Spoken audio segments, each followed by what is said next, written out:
भीड़ की नजरों के सामने उसने अपनी चड्डी उतार दी, जिससे सभी लोग हैरान होकर उसकी ओर देखने लगे। लेकिन इससे पहले कि वे देख पाते, श्याओ मई ने जल्दी से चड्डी पहनकर चट्टान से कूद गई और हैरानी यह थी कि नीचे दुर्लभ झील थी। अब श्याओ मई अपने साथियों को पानी में आने के लिए लुभा रही थी और जोश में श्याओ शुआई तुरंत कूद पड़ा। जैसे ही उसने देखा, पाया कि पानी में एक राक्षस तेजी से उनकी ओर आ रहा है। उसने तुरंत श्याओ मई को चेतावनी दी, लेकिन तब तक देर हो चुकी थी। इस समय जल राक्षस महिला के सामने आ चुका था और मौके पर ही श्याओ मई को पानी के नीचे घसीट लिया। इस दृश्य ने सबको इतना डरा दिया कि सबके डायपर भी भीग गए और वे तुरंत पानी की सतह पर महिला की तलाश करने लगे। लेकिन उन्हें देखकर हैरानी हुई कि राक्षस श्याओ मई को झील में घसीटते हुए ले जा रहा है। ये देखकर सभी ने जल्दी एक बड़ा पत्थर पानी में फेंका ताकि राक्षस का ध्यान अपनी ओर खींच सके। इसके बाद श्याओ शुआई ने श्याओ मई को बचाने के लिए एक आदमी को नंगा करके बिस्तर पर बांध दिया गया और नीले तरल को उसकी नसों में इंजेक्ट किया गया।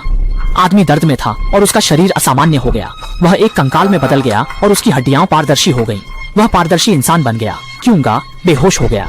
सुनहरे बालों वाली महिला ने उसके शरीर को छुआ और नीली बिजली निकलने लगी। दामे ने क्यूंगा की हर हरकत पर नजर रखी। दामे ने ढाल बनाई और ड्यूटी रूम का गुदा दर्पण खोला। एक अदृश्य हाथ ने दामे के बालों को छेड़ा और उसके कपड़े खोलने लगा। दामे जाग गई और देखा कि उसके कपड़े खोले गए हैं। उसने क्यूंगा को नहीं पुकारा। दामे ने निगरानी पर देखा कि क्यूंगा बिस्तर पर नहीं था। दामे ने खोजने की कोशिश की। अगले दिन दामे ने क्यूंगा के कार्यों के बारे में सहकर्मियों को बताया। सुनहरे बालों वाली महिला को विश्वास नहीं हुआ। दाशान ने क्यूंगा से बात करने का फैसला किया, लेकिन दामे ने रोका। क्यूंगा समूह नेता था। दामे को चुप रहना पड़ा। काली लड़की शौचालय गई और उसे एहसास हुआ कि उसके पीछे कोई है। उसने मुड़कर देखा, लेकिन कुछ नहीं पाया। फिर उसे पानी की आवाज सुनाई दी। उसने देखा कि पेशाब करने की जगह पर कोई नहीं था।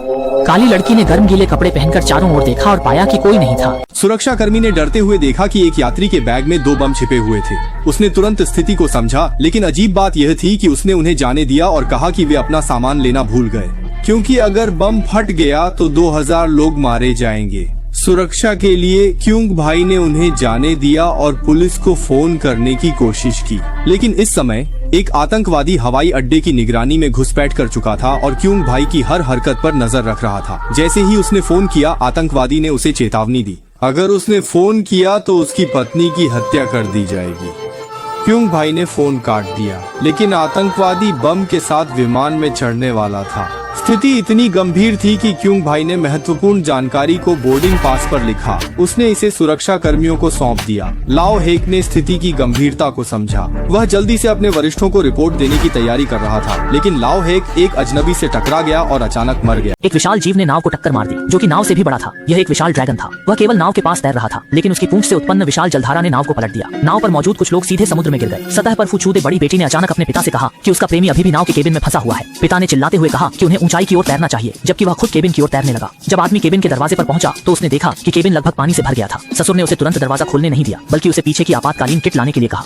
इस समय दोनों बेटियां बहुत आज्ञाकारी थीं और पहले से ही पलटी हुई नाव पर चढ़ गई थीं। दरवाजा तुरंत खोलने की अनुमति नहीं दी गई, क्योंकि पहले का दबाव बहुत बड़ा था और अब समुद्र का पानी पूरे दरवाजे को डुबो चुका था। छोटी आग तुरंत पानी में डूब गई और एक लात से दरवाजा खोल दिया। लेकिन जैसे ही छोटी आग केबिन से बाहर निकली, नाव पूरी तरह से पलट गई। आश्चर्य की बात यह है कि नाव के मस्तूल ने छोटी आग को टकरा दिया। समुद्र के तल पर उसने उस विशाल जीव को धुंधला देखा। दोनों लड़कियां नाव के नीचे मजबूती से पकड़कर बैठ गईं, जिससे वे एक बड़ी आपदा से बच गईं।